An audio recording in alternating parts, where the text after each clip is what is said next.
Case 1. Fake LSD psychosis. Our first case involves Sarah, a 19-year-old who consumed what she believed was LSD, but was actually 25-INBOME, a synthetic hallucinogen that's killed dozens of users. Unlike pure LSD, NBOME compounds are 10 to 15 times more potent and far more likely to trigger violent psychosis. Within 20 minutes, Sarah began experiencing what researchers call complete ego dissolution with paranoid features. The NBOME was massively overstimulating her brain's serotonin receptors while simultaneously causing dangerous vasoconstriction. Sarah's perception of reality didn't just alter, it shattered completely. She could no longer distinguish between her thoughts and external reality, between herself and other people, or between past and present. Sarah's boyfriend Mike tried to calm her when she began acting strangely, but in Sarah's fractured reality, Mike's face had transformed into what she described as a demon wearing my boyfriend's skin. Sarah grabbed a kitchen knife and stabbed Mike repeatedly in the chest and arms. She later told psychiatrists she believed she was fighting for the survival of the universe against shape-shifting entities. Mike suffered 7 stab wounds, including one that punctured his lung. As he lay bleeding, Sarah showed no recognition of him as human. The NBOME had completely severed her ability to perceive others as people. But the most chilling aspect was Sarah's emotional state during the attack.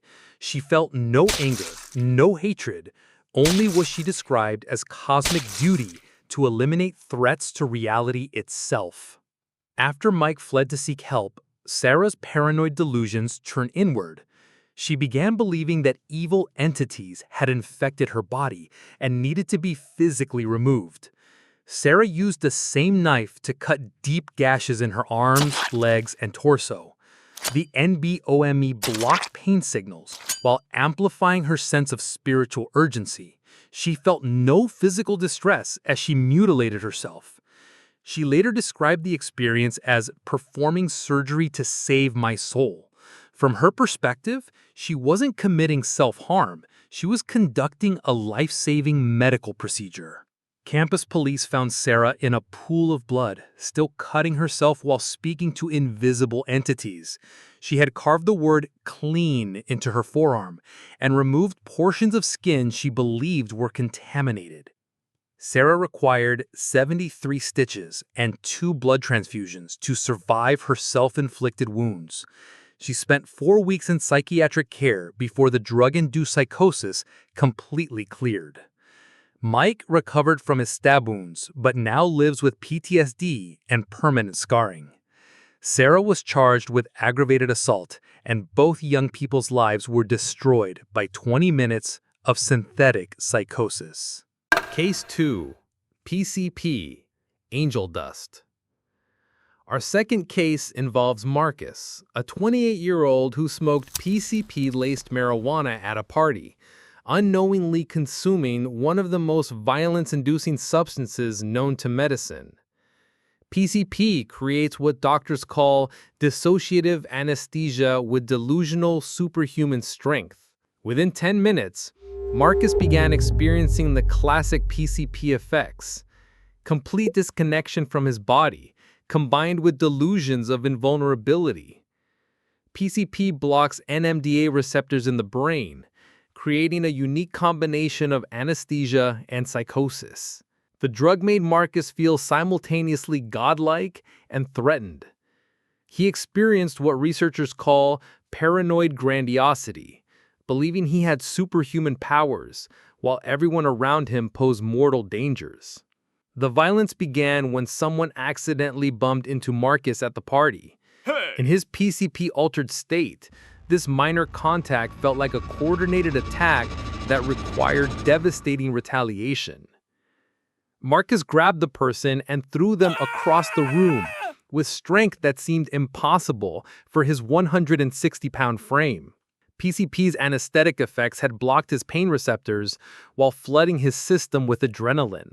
When others tried to intervene, Marcus turned on them with animalistic fury. He bit off part of one man's ear, gouged another's eyes with his fingernails, and lifted a 200-pound man over his head. Witnesses describe Marcus as inhuman during the attack, showing no response to pain when others fought back, and displaying impossible physical strength. The PCP had essentially turned him into a biological weapon. 3 people were hospitalized with severe injuries, including skull fractures and permanent eye damage. Marcus fought off 6 adults before police arrived with tasers and pepper spray. As police surrounded him, Marcus's paranoid delusions intensified. He began believing that they had implanted control devices in his brain and body that needed to be removed. Marcus started punching himself in the head with the same fury he had shown others, as he fractured his own skull and orbital bones. He then began clawing at his scalp and face, trying to dig out the implants. Blood streamed down his face as he literally tore off pieces of his own skin and flesh. Police had to use multiple tasers to subdue Marcus, who continued attacking himself even while being electrocuted. Marcus spent 3 weeks in intensive care, recovering from self-inflicted head trauma, and was charged with multiple felonies. He has no memory of the violence, but lives with permanent brain damage from his self-inflicted injuries. Case 3. Synthetic bath salts, the cannibal drug. Our final case involves a most horrific substance on our list, synthetic cathinones known as bath salts. David, a 24-year-old, purchased what he thought was cocaine, but received MDPV, a synthetic stimulant 10 times more potent than methamphetamine. MDPV works by blocking dopamine reuptake while simultaneously preventing the brain from reabsorbing norepinephrine and serotonin. This creates a perfect storm of aggression, paranoia, and superhuman strength. Within 30 minutes, David began experiencing what researchers call excited delirium syndrome, extreme agitation, hyperthermia, and paranoid delusions combined with incredible physical strength. His core body temperature spiked to 105 degrees Fahrenheit as his brain lost control of basic functions. David attacked his roommate, believing he was infected with evil parasites that needed to be eliminated. The synthetic cathinones had triggered what doctors call acute psychotic disorder with cannibalistic features.